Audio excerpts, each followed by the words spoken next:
नमस्कार। पिछले 8 वर्षों में भारत के प्रधानमंत्री श्री नरेंद्र मोदी जी की सरकार ने अनेक योजनाओं की शुरुआत की।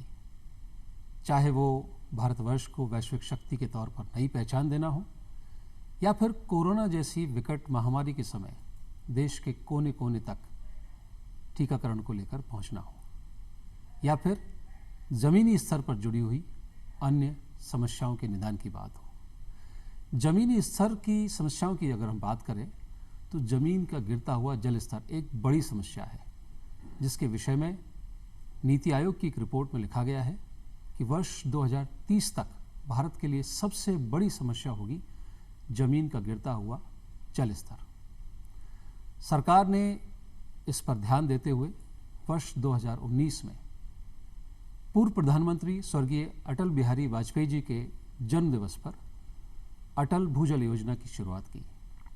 दूरदर्शन के इस खास प्रोग्राम में आज हम बात कर रहे हैं अटल भूजल योजना की, और हमारे साथ स्टूडियो में मौजूद हैं सब्जेक्ट एक्सपर्ट्स श्री पी.के. त्रिपाठी जी। आप रीजनल डायरेक्टर हैं central ground water board, government of India. आपका बहुत बहुत स्वागत है। साथ में हैं डॉक्टर राकेश कुशवाहा, आप साइंटिस्ट हैं central water ground board, government of India. आपका भी बहुत बहुत स्वागत है। नमस्कार। त्रिपाठी जी, आपके साथ शुरू करते हैं बात को। सबसे पहले अटल भूजल योजना के विषय में विस्तार से जानकारी दें। अटल भूजल योजना, जैसा कि आपने ऑलरेडी बताया कि भारत सरकार ने दिसंबर 2019 में पूर्व प्रधानमंत्री अटल बिहारी वाजपेयी के जन्मदिन के अवसर पर लॉन्च किया था, और ये 5 वर्ष की योजना है। ये भारत के 7 राज्यों में, जिसमें कि राजस्थान भी एक राज्य है, उसके ग्राम पंचायत लेवल पे ये वाटर स्ट्रेस्ड ब्लॉक को कैसे पार्टिसिपेटरी वाटर मैनेजमेंट करके हम कैसे इम्प्रूव करें, इसके बारे में है। इसकी कुल लागत जो इसमें खर्च होगा 6000 करोड़ रुपए खर्च होने हैं। उसमें 3000 करोड़ रुपए वर्ल्ड बैंक दे रहा है, 3000 करोड़ रुपए सेंट्रल गवर्नमेंट दे रही है। इसमें 2 तरह के इंटरवेंशन होने हैं, एक सप्लाई साइड और डिमांड साइड इंटरवेंशंस। तो इसका मेन फोकस है डिमांड साइड इंटरवेंशन से कैसे हम पीपल्स को अवेयर करें और उससे वो ग्राउंड वाटर मैनेजमेंट में हमें इम्प्रूवमेंट मिले जो स्ट्रेस ब्लॉक है। तो मेन फोकस इसमें पीपल्स को इन्वॉल्व करके उनके थ्रू इस स्कीम का इम्प्लीमेंटेशन की जो कार्रवाई शुरू होती है उससे इन्वॉल्व करके इम्प्लीमेंटेशन में भी उनकी भागीदारी करना। जी, देखा जाए तो 6000 करोड़ रुपए एक बड़ी राशि है 7 राज्यों के लिए, वो भी एक ऐसी समस्या जो मूलभूत है और आगे बड़ी घातक साबित हो सकती है, और जिसमें केंद्र सरकार का 50% जो हिस्सा है 3000 करोड़, और बाकी वर्ल्ड बैंक की तरफ से 3000 करोड़ का निवेश होगा। राकेश जी, आपसे मैं जानना चाहूँगा कि इसके बेनिफिशरीज बाय एंड लार्ज कौन लोग रहेंगे? जैसा कि अटल भूजल स्कीम का जो कोर थीम है, ये बॉटम अप अप्रोच मेथड है। इसमें जो भी बेनिफिशरीज होंगे, चूँकि स्कीम इम्प्लीमेंट होगी एक ग्राम पंचायत लेवल पे, this is one of the best scheme जिसमें कि एक पीपल का पार्टिसिपेशन, क्योंकि बहुत सारी स्कीम्स हैं जो district level, state level, block level तक जाती हैं, लेकिन this is one of the special kind of scheme जहाँ पे ये ग्राम पंचायत के लेवल और विलेज लेवल तक जाएगी। तो जब ये स्कीम इम्प्लीमेंट हो रही है विलेज लेवल पे, तो इसमें इसके जितने भी स्टेक होल्डर्स हैं, जैसे विलेजर्स हैं, फार्मर्स हैं, विमेन हैं, स्कूल्स हैं, इंडस्ट्रीज़ हैं, या जो भी इकोनॉमिक एक्टिविटीज़ हैं, वो सारे इससे बेनिफिशरीज होंगे। क्योंकि अगर उस एरिया का, जो कि इसका मेन एक एम है, improvement of water level which is the ultimate goal of that scheme, तो अगर आपका जब एक स्कीम में इम्प्रूवमेंट ऑफ वाटर लेवल आता है तो उससे बेनिफिशियरी एक व्यक्ति नहीं होगा, बल्कि उससे रिलेटेड जितने भी होंगे, क्योंकि एक कॉमन रिसोर्स है, एक शेयर्ड रिसोर्सेज है, तो इसमें सारे लोग इससे बेनिफिटेड होंगे। और साथ में ये बताना चाहूँगा कि इस स्कीम जो है, भारत सरकार की एक और स्कीम चल रही है जल जीवन मिशन। जल जीवन मिशन में भी सोर्स और सस्टेनेबिलिटी की जो बात है वो इसको एक सपोर्ट प्रोवाइड करेगी इसमें स्कीम में, क्योंकि राजस्थान के परिप्रेक्ष्य में अगर देखा जाए तो 80% स्कीम्स या 80% जल जीवन स्कीम्स जो हैं वो they are based on the ground water, और ग्राउंड वाटर तो कहीं ना कहीं दोनों अलग अलग स्कीम इंटरलिंक्ड भी हैं, क्योंकि अगर ग्राउंड वाटर बेस्ड स्कीम्स हैं क्योंकि इसमें हर घर पे जल को पहुंचाना है इस स्कीम में। अब जल को पहुंचाना है तो हमें सोर्स के बारे में भी देखना पड़ेगा। राजस्थान के परिप्रेक्ष्य में चूँकि बहुत वाटर क्राइसिस है जैसा आपने कहा, तो अब इसके अंदर इस स्कीम के थ्रू हम सब सोर्स को सस्टेन करेंगे तभी हर घर में जल पहुंचेगा। तो ये स्कीम अटल भूजल उसके लिए भी एक बहुत बड़ा सपोर्ट और एक बैकबोन प्रोवाइड करेगी। हर नल को जल की आवश्यकता है, हर व्यक्ति के जीवन के लिए जल की आवश्यकता है, इससे आप इनकार नहीं कर सकते। लेकिन प्रकृति ने हम सब के लिए जो भी संसाधन दिए हैं, ये संसाधन दिए हैं, हमारी जिम्मेदारी बनती है कि हम उनका जुडिशियस और विवेकपूर्ण इस्तेमाल करें, उनका दोहन या अविवेकपूर्ण उसका इस्तेमाल करें। अगर हम आदत की बात करें, इसमें आदत के पार्ट पर भी मैं बिहेवियरल एस्पेक्ट पर भी आऊँगा, तो हम में से कितने ही लोग होते हैं कि जब देखते हैं पानी बह रहा है, किसी भी कारण से बकेट फुल हो गई है, उसके ओवरफ्लो हो रहा है, तो हम उसके बारे में बहुत ज़्यादा चिंतित नहीं होते हैं कि हमें उसे बंद कर देना चाहिए। पानी पैदा नहीं हो रहा है, इसी ज़मीन से आ रहा है। वर्षा से जो पानी आता है वो ईश्वरीय प्रकृति है, उस पर कंट्रोल नहीं है, कभी कम हो सकता है, कभी ज़्यादा हो सकता है, कभी बाढ़ आती है, सरप्लस होता है तो वो एब्जॉर्ब भी नहीं होता और वो फ्लड के फॉर्म में बाहर ही निकल जाता है। तो ज़मीन का जल स्तर बना रहे, न केवल आपके और मेरे भविष्य के लिए बल्कि आने वाली पीढ़ियों के लिए, ये आपके और मेरे हाथ में है। आगे की तरफ बढ़ते हैं कि जब ये समस्या इतनी गहन है और इतनी बड़ी राशि का इसमें इस्तेमाल किया जाना है और एक कम समय में 4-5 साल में ही इसको पूरा करना भी है, तो निश्चित तौर पर इसमें कोई ना कोई रणनीति, स्ट्रेटेजी का इस्तेमाल किया गया होगा। मैंने जैसा जानकारी पाई कि इसमें 4 पॉइंट स्ट्रेटेजी यूज़ की गई है। वो 4 पॉइंट स्ट्रेटेजी क्या है? 4 पॉइंट में जो मैंने शुरू में बताया कि जैसे water demand side and supply side management, और इसमें क्या है कि जो हम जो पैसा खर्च कर रहे हैं वो डिपार्टमेंट का जो इंफ्रास्ट्रक्चर है उसको भी इन्हेंस करना है और लोगों की भागीदारी करनी है। तो हमने एक मैनेजमेंट इंफॉर्मेशन MIS क्रिएट किया, उसमें कि सारा डाटा हमारा, जैसे वाटर सिक्योरिटी प्लान बनेगा विलेज लेवल पे, वाटर लेवल का डाटा है डिपार्टमेंट का और भी सोर्स से हम ले रहे हैं, वो एक पब्लिक प्लेटफॉर्म पे रियल टाइम पे हम देख सकें, जिससे कि डिसीजन मेकिंग बहुत फास्ट हो सके। दूसरा है कि बॉटम अप अप्रोच, जो पैसा पहले जाता था सेंट्रल गवर्नमेंट से स्टेट में जाता है, स्टेट के बाद गांव में पहुंचता था, अब क्या है कि हमारी जो इम्प्लीमेंटेशन ही शुरू होगा बॉटम लेवल से। तो विलेज सिक्योरिटी प्लान बनेगा, उसमें स्कीम का अप्रूवल होगा और डिफरेंट लाइन डिपार्टमेंट हैं उनकी स्कीम्स उसमें आएंगी, तो उनका इम्प्लीमेंटेशन क्योंकि ग्राम सभा के द्वारा होना है, वो उनको सोशल ऑडिट भी करेंगे। तो दूसरा चीज़ हुआ कि लोगों की पार्टिसिपेशन बढ़ गया और इनमें कई चीज़ें हैं। जब इसमें हम लोगों को के यहाँ वाटर लेवल रिकॉर्डर लगाएंगे, ऑनलाइन पीजोमीटर लगा करके जो वाटर लेवल नापे जाते हैं गांव लेवल पे, और डिफरेंट जो स्ट्रक्चर से जो पानी निकल रहा है उसमें फ्लो मीटर भी लगेंगे, तो लोग अपना वाटर बजटिंग देखेंगे कि हम इतना पानी निकाल रहे हैं, ये वेस्ट कहाँ जा रहा है। तो इससे अवेयर होकर के आगे आने वाले समय में वाटर कंजर्वेशन भी बढ़ेगा, लोग ड्रिप एंड स्प्रिंकलर की तरफ मूव करेंगे।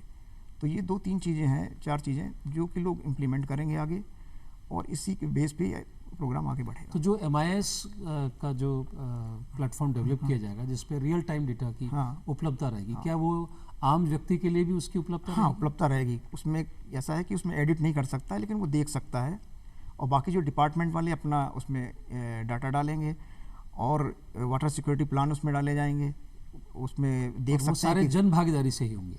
हाँ, एक्चुअली वाटर सिक्योरिटी प्लान तो बनेंगे विलेज लेवल पे, उसमें अप्रूवल करेगा ग्राम समाज जी। और जिसमें लाइन डिपार्टमेंट हैं उनकी स्कीम्स को उसमें अप्रूवल लिया जाएगा, क्योंकि टेक्निकल एक्सपर्टीज तो लाइन डिपार्टमेंट के पास है, पब्लिक हेल्थ डिपार्टमेंट हो गया, आपका एग्रीकल्चर डिपार्टमेंट हो गया, कौन सी स्कीम वहाँ पे सुटेबल है वो बताएंगे, लेकिन उसका अप्रूवल हुआ ग्राम समाज में। यानी कि लोकल प्रॉब्लम के लिए लोकल सोल्यूशन लोकल लोगों द्वारा, क्योंकि आप अपनी समस्या के बारे में ज़्यादा बेहतर जानते हैं, ना कि वो व्यक्ति जो दूर बैठा है या सिर्फ कागज़ पर किसी पॉलिसी के डेवलपमेंट की बात करता है। और इसके लिए सपोर्ट सिस्टम इसमें एक चीज़ मैं और ऐड करना चाहूँगा कि ये सारा जो फंड का फ्लो होगा सेंट्रल से स्टेट विलेज लेवल तक, PFMS मतलब उस सिस्टम पे होगा, तो सारा ट्रांसपेरेंसी रहेगी, यानी सीधे एंड यूजर के पास पूरा ट्रांसपेरेंट। PFMS किसी तरह का इंसेंटिव भी इसमें रखा गया है? हाँ, इंसेंटिव है, एक्चुअली ये इंसेंटिव बेस ही स्कीम ही है।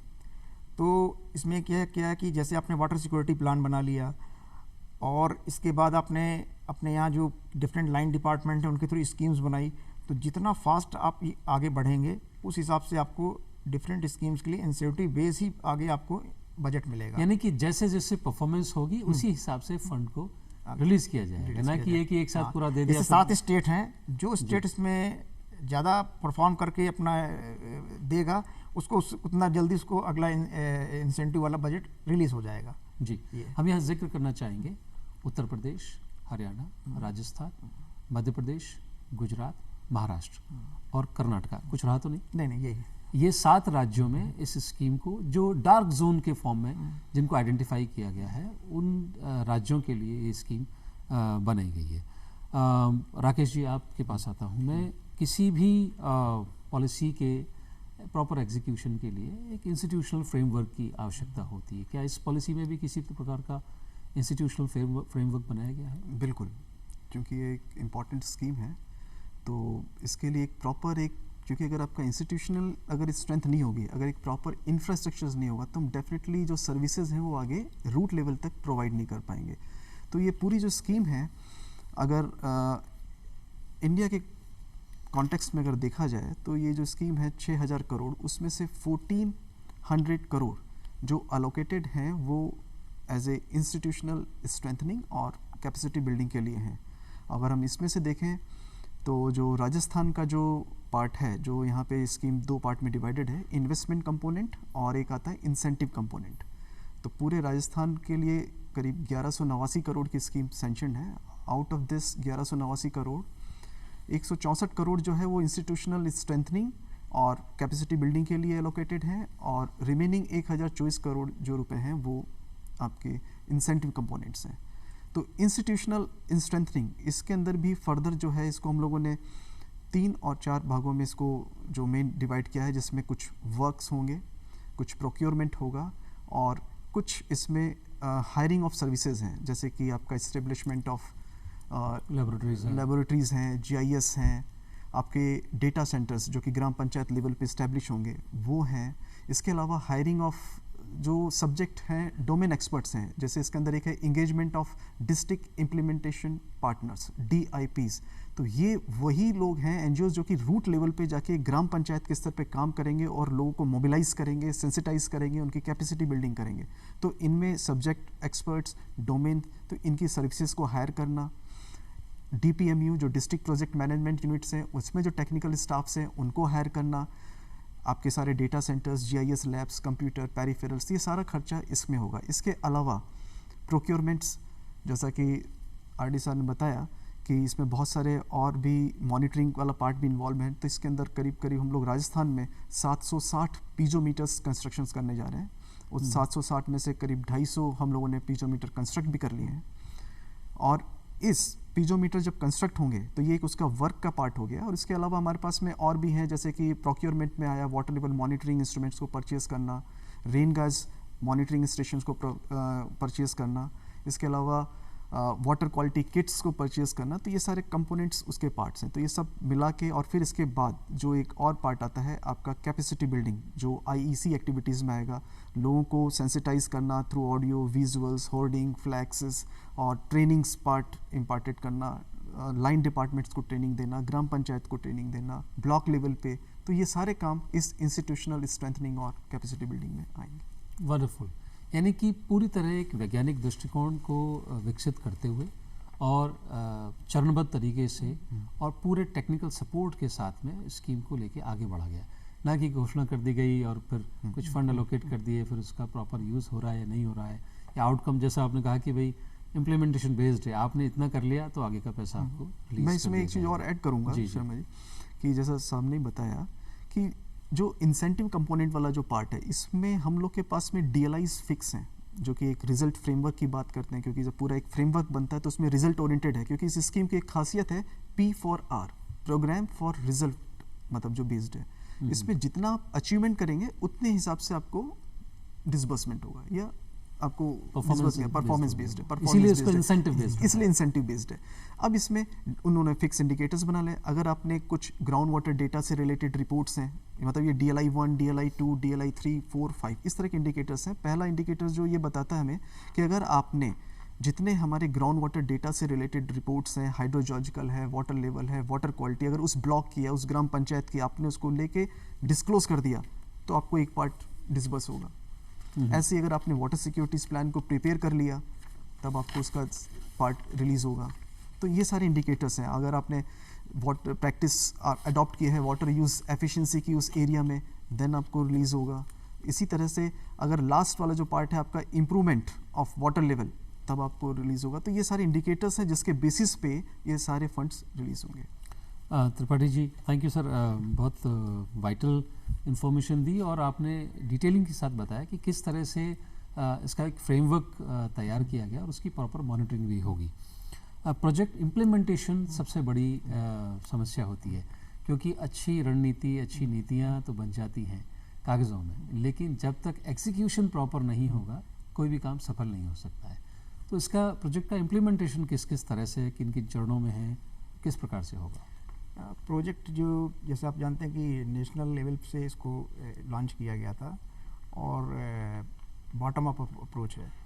तो फर्स्ट हो गया हमारा नेशनल लेवल पे national programme implementing agency NPMU, जो सेंट्रल गवर्नमेंट का है। वहाँ पे मिनिस्ट्री ऑफ वाटर रिसोर्सेज के साथ में उसका बना है और उसमें CGW भी उसमें मेन टेक्निकल सपोर्ट देने के लिए है। उसके बाद स्टेट लेवल पे state programming management unit SPMU, वहाँ पे आपका जो नोडल डिपार्टमेंट है इसका, जो स्टेट में जैसे राजस्थान में ग्राउंड वाटर डिपार्टमेंट है, वो इसको मतलब हेड करेगा और जितने भी लाइन डिपार्टमेंट और अदर इसके मेंबर्स रहेंगे। और आपका डिस्ट्रिक्ट लेवल पे आपका DPMU, ये डिस्ट्रिक्ट कलेक्टर की अध्यक्षता में कमेटी रहेगी। इसमें भी एक नोडल ऑफिसर रहेगा ग्राउंड वाटर डिपार्टमेंट का और डिफरेंट लाइन डिपार्टमेंट है आपके, वो इसके मेंबर्स रहेंगे। फिर ये ग्राम समाज लेवल पे, क्योंकि ग्राम सभा में इसको जा कर के scheme water security plan implement कराना है, तो एक 2-3 एसोसिएशन होते हैं आपके। एक होता है वाटर यूज़र एसोसिएशन, फिर सैनिटेशन की कमेटी है, ये सारी बनी हुई हैं। तो इनमें इनपुट्स आएंगे, वहाँ पे ये उसके लेवल पे वो अपना प्रोग्राम बना करके अप्रूव कराएंगे। और इसमें 3 स्टेज पे फिर मॉनिटरिंग भी है। नेशनल NPMU कुछ जगह पे जाके इतने परसेंटेज हमको रैंडम चेक करना है, ग्राम समाज में क्या काम हो रहा है उसका वेरिफिकेशन करना है।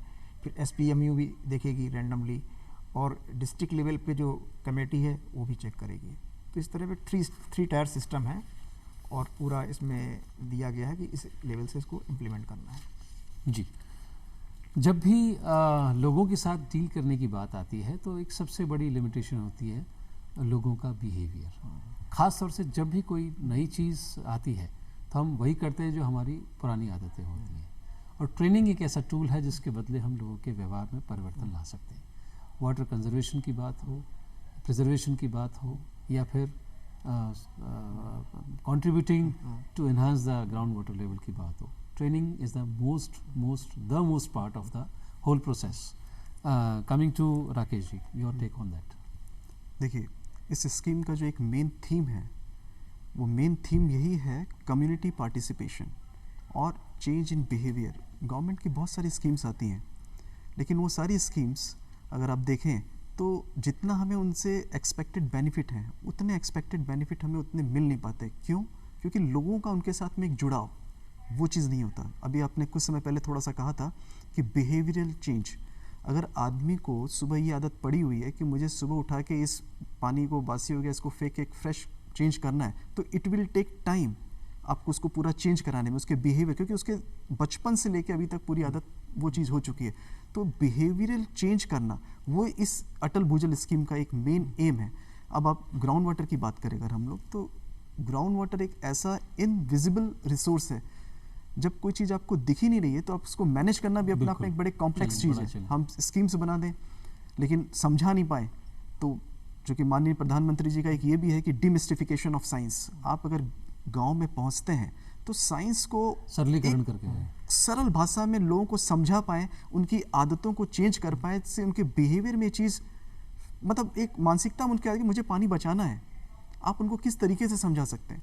तो ये एक जो है इसका बहुत बड़ा मेन पार्ट है। इसके अंदर मैं आपको एक एग्जांपल दूंगा कि एक अमेरिकन इकोलॉजिस्ट हैं ग्रेनेट हार्डिन, तो उनकी एक थ्योरी है ट्रेजेडी ऑफ कॉमन्स, मतलब it indicates the conflicts between individual and common community rationals में। मतलब अगर उसको सरल भाषा में समझाएं कि अगर आपके पास में गांव में अगर मैं ये कहूँ कि एक छोटा सा एक एरिया है जिसके अंदर बहुत सारे लोग हैं, कुछ लोग उसमें से पानी निकाल रहे हैं, एक रिसोर्स कॉमन है। देखिए ग्राउंड वाटर जो सोर्स है वो एक शेयर्ड रिसोर्स है, एक कॉमन रिसोर्स है। अगर एक जने उसमें से पानी निकाल रहा है, बाकी लोग भी पानी निकाल रहे हैं, लेकिन एक ने अपने सेल्फ इंटरेस्ट में ज़्यादा पानी निकालना शुरू किया, तो डेफिनेटली वो दूसरों के हितों को भी इफेक्ट करेगा और अल्टीमेटली रिजल्ट क्या होगा? क्राइसिस सबके लिए होगा। तो ये उन्होंने बताया और इसका एक ही सॉल्यूशन है, mutual agreement. Mutual agreement means community participation. तो हमारा जो मेन थीम है इस अटल भूजल का वो यही है कि लोगों की मानसिकता, उनके बिहेवियर, उनको चेंज किया जाए। और कैसे चेंज किया जाए, उसके लिए इसमें हमारे पास में सर्टेन जैसे आईसी एक्टिविटीज़ या कैपेसिटी बिल्डिंग में जो है पूरे प्रावधान है कि आपको ट्रेनिंग्स देनी है, इंफॉर्मेशन देनी है, एजुकेशन देनी है और बियॉन्ड क्लासरूम आपको बात करनी है। ऐसा नहीं कि आपने क्लासरूम में बैठ के बताया, आपको ग्राम सभाएं करनी है। ग्राम सभाएं करके उनको उन्हीं के लोकल लैंग्वेज में साइन से, होर्डिंग से, फ्लैग से, कुछ पंपलेट से, कैसे भी उन्हें सेंसिटाइज करना है कि जिससे वो लोग समझ पाए कि नहीं ये वाकई हमारे लिए काम की चीज़ें जो कह रहे हैं। अगर कोई स्कीम, अब इसमें इन्वॉल्वमेंट की बात करें, अगर वाटर सिक्योरिटी प्लान बना रहे हैं हम, तो बिहेवियर में देखिए कहाँ से चेंज आएगा। एक मैंने स्कीम ला के उस गाँव में जस्ट एक कर दिया कि यहाँ फला जगह चेक डैम्स बनेंगे, लेकिन उसकी यूटिलिटी है या नहीं है, वहाँ के जो लोग हैं वो ज़्यादा अच्छे से समझेंगे। तो एक इसके अंदर जो एक ड्राइवर्स होते हैं, जो मेन, जब आपकी विलेज वाटर यूजर्स कमेटी जब इसमें बनेगी तो उस कमेटी में इक्वल पार्टिसिपेशन मीन्स वीमेन का भी एक इक्वल पार्टिसिपेशन होना चाहिए। समाज के हर वर्ग से एक लोगों का प्रतिनिधित्व हो और उनको हम DIPs जब करेंगे तो उन DIPs के थ्रू हम इन लोगों को सेंसिटाइज करेंगे। और कैसे समझाएंगे, इसीलिए हमने इसके अंदर एक और भी रखे हैं, सोशियो इकोनॉमिक एक्सपर्ट्स, क्योंकि बिहेवियर को चेंज करना है तो टेक्निकल के साथ साथ में सोशियो इकोनॉमिक एस्पेक्ट्स के बारे में बात करनी पड़ेगी। हमें उन्हें बैठ के समझाना पड़ेगा कि अगर आज आपका पानी जो है नीचे चला जा रहा है, अगर हम लोग उसको ध्यान नहीं रखेंगे तो क्या होगा? पीपल आर माइग्रेटिंग, लोग उस गांव से दूसरे गांव में पलायन करेंगे। अगेन मैरिज के कॉन्फ्लिक्ट्स होंगे, लोग अपनी बेटियां, नहीं भाई मैं अपनी शादी वहाँ नहीं करूँगा क्योंकि मैं दूंगा तो उसको पानी लेने के लिए कितना दूर जाना पड़ेगा। तो ये सब चीज़ों से जब उनको आगाह करेंगे, उनको सेंसिटाइज करेंगे, अगर आपने अभी ध्यान नहीं दिया और आप लोगों के सहयोग से ये चीज़ नहीं होगी तो फिर ये दिन भी आएगा, तो लोगों के बिहेवियर में चेंज होगा। This is most important. तो ये जो एक है, हमें concept of common property resource, ये हमें इसमें लाना पड़ेगा। तो ये बिहेवियरल चेंजेस की चीज़ें अब इसके अंदर जो अटल भूजल में है उसमें एक ट्रेनिंग के जो प्रावधान है उसमें डिस्ट्रिक्ट स्टेट लेवल पे भी ट्रेनिंग्स होंगी, 2 डिस्ट्रिक्ट लेवल पे ट्रेनिंग्स हैं, फिर हमारे पास में उसके बाद में ब्लॉक लेवल पे हैं ट्रेनिंग्स, और हर ग्राम पंचायत में 6 ट्रेनिंग्स और भी डिफाइन की हुई हैं। इस तरीके से उनको ट्रेनिंग देते हुए, सेंसिटाइज करते हुए उनके बिहेवियरल चेंजेस को, देखिए बिहेवियरल चेंजेस करने में समय लगता है, लेकिन एक बार अगर उसमें आ गया तो इसके रिजल्ट्स इतने फैंटास्टिक आएंगे और स्कीम इतनी सक्सेस होगी कि जिसके बारे में आप सोच नहीं सकते। This is one of the special kind of scheme in India, मैं समझता हूँ शायद वर्ल्ड में भी है, जिसके अंदर कि government is taking initiative to manage the ground water resource with the help of public and the community. So this is a very special kind of scheme. तो ये वो चीज़ है जब एक वाकई ही लोग प्रेरित होंगे कि अपने से, इसके अंदर मेन चीज़ है आप उनको ऑनरशिप दीजिए और उन्हीं के थ्रू रिसोर्सेज को मैनेज करवाइए। तो ये हमारा सारा इसके अंदर। राकेश जी, बहुत सरल तरीके से आपने बात को समझाई कि समस्या का समाधान आपके पास है। हाँ। मुझे जब इतना ही चाहिए था तो मुझे ग्लास में आधा ही भरना था, ना कि आधा पी करके छोड़ देना और अंततः मुझसे वॉश बेसिन में फेंक देता। आई थिंक शुरुआत सबसे पहले यहीं से होगी। जस्ट लास्ट समअप करते हुए 1 मिनट में आपसे त्रिपाठी से जानना चाहेंगे कि ग्रामीण क्षेत्र के अलावा आप किस तरह की एक्सपेक्टेशन रखते हैं कि बाकी लोग भी इस कंजर्वेशन में, प्रिजर्वेशन में या इस समस्या के निदान में अपना योगदान किस तरह से दे सकते हैं? जस्ट 1 मिनट में। देखिए, ये जो स्कीम है अभी तो रूरल लेवल की स्कीम है और कोई नई चीज़ नहीं कर रहे हैं इसमें। जो भी काम हो रहे हैं लाइन डिपार्टमेंट पहले कर रहे थे, उनको कन्वर्जेंस करा करके पीपल्स का पार्टिसिपेशन करा रहे हैं। तो खाली हमने इसका एक मोल्डिंग कर दी है। आपका एग्रीकल्चर डिपार्टमेंट अपना काम कर रहा है, वाटर कंजर्वेशन वाला अपना कर रहा है, सबकी स्कीम्स हैं, विलेज लेवल पे उसका अप्रूवल हुआ और पीपल्स के द्वारा उसको इम्प्लीमेंट किया जा रहा है। तो ये चीज़ आज यहाँ पे शुरू हुई है, तो कल आने वाले समय में इसी मॉडल को हम बाकी जो हमारे एरिया हैं जहाँ पे कि इसी तरह की प्रॉब्लम है, वहाँ भी इसको हम रेप्लिकेट कर सकते हैं।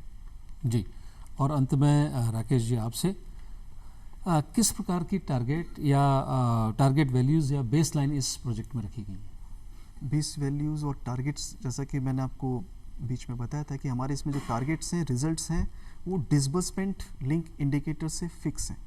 आपको disclosure of all the ground water data, फिर आपके पास में आता है preparation of water security plans, फिर आपका आता है convergence of all ongoing activities and new schemes, adoption of new practices for efficient water use and improvement of water level. These are the main framework जिस पे की पूरी schemes dependent है और फंड भी इसी हिसाब से डिस्पर्स होता है। जी, हमने इसमें कम्युनिटी का मुझे लग रहा है कि एक बड़ा रोल है। बहुत। क्या किस तरह से हम कम्युनिटी सर्विसेज को सेंसिटाइज कर सकते हैं या developing new such kind of clubs, और क्योंकि हमारा देश क्या संस्कृति से ड्रिवन है, हम चाहे वृक्षों की पूजा करते हैं क्योंकि हमारी संस्कृति से ड्रिवन है, और हमने सबकॉन्शियसली समझ लिया कि वृक्ष हमारे लिए जीव है, हमारे जीवन के लिए इंटीग्रल पार्ट है।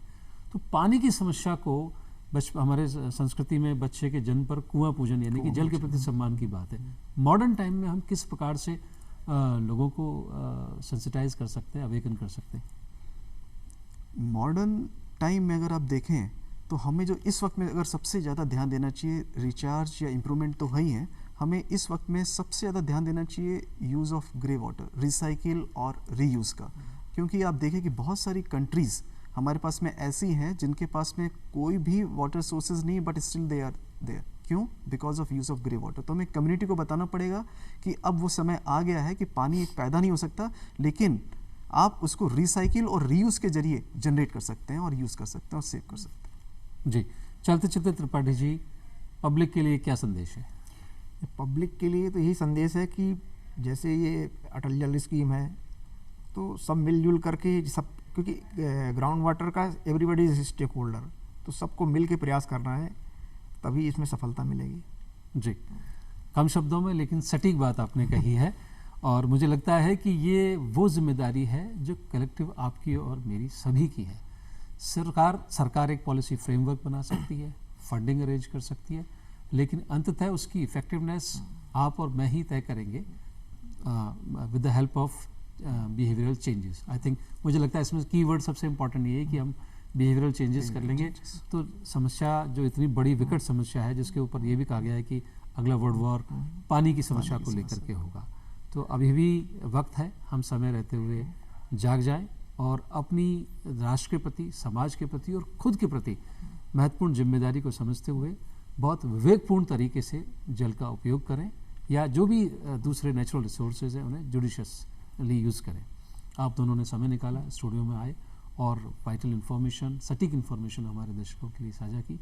आपका धन्यवाद। आज के लिए इतना ही, नमस्कार।